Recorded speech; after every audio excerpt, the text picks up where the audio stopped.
2024-cü il dekabrın 25-də Rusiya səmasında Qrozny üzərində Azala məxsus təyyarənin qəzası ilə bağlı rəsmi Moskva Azərbaycana kompensasiya ödəyəcək. Bu barədə Azərbaycan və Rusiya Xarici İşlər Nazirlikləri birgə bəyanat yayıb.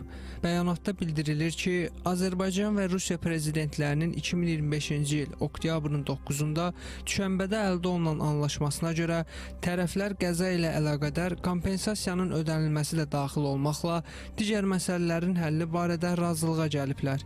Bununla da beynəlxalq hüquqa əsaslanan Azərbaycan siyasi iradə nümayiş etdirərək kompensasiya məsələsinin ədalətli və layiqli həllinə nail oldu. Şübhəsiz ki, hər iki ölkənin yaydığı bəyanat bir daha sübut edir ki, Azərbaycan prinsipial mövqeyindən geri çəkilmir və milli maraqlarını hər zaman qətiyyətlə qoruyacaq. Məsələnin həllində Prezident İlham Əliyevin güclü siyasi iradəsi, strateji baxışı və birbaşa nəzarətdə xüsusi əhəmiyyət daşıyır.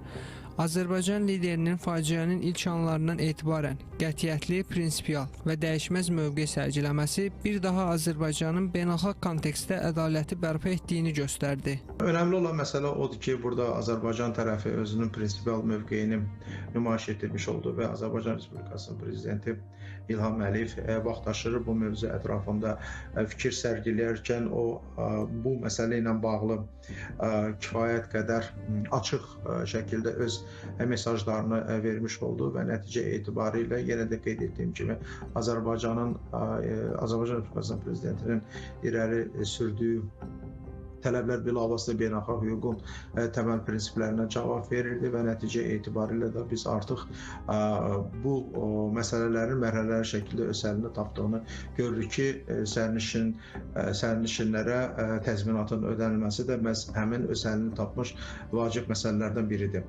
Şübhəsiz ki, bunlar hamısı bilavasitə Azərbaycanın siyasi rəhbərliyinin iradəsi və qətiyyətli mövqeyi nəticəsində öz həllini tapmış bir məsələ oldu və düşünürəm ki, digər bu insidentlə də bağlı məsələlər elə bu səpkidə də öz həllini tapacaqdır. Azərbaycan hökuməti qəza nəticəsində zərər çəkmiş şəxsləri və onların ailələrini daim diqqət mərkəzində saxlayıb.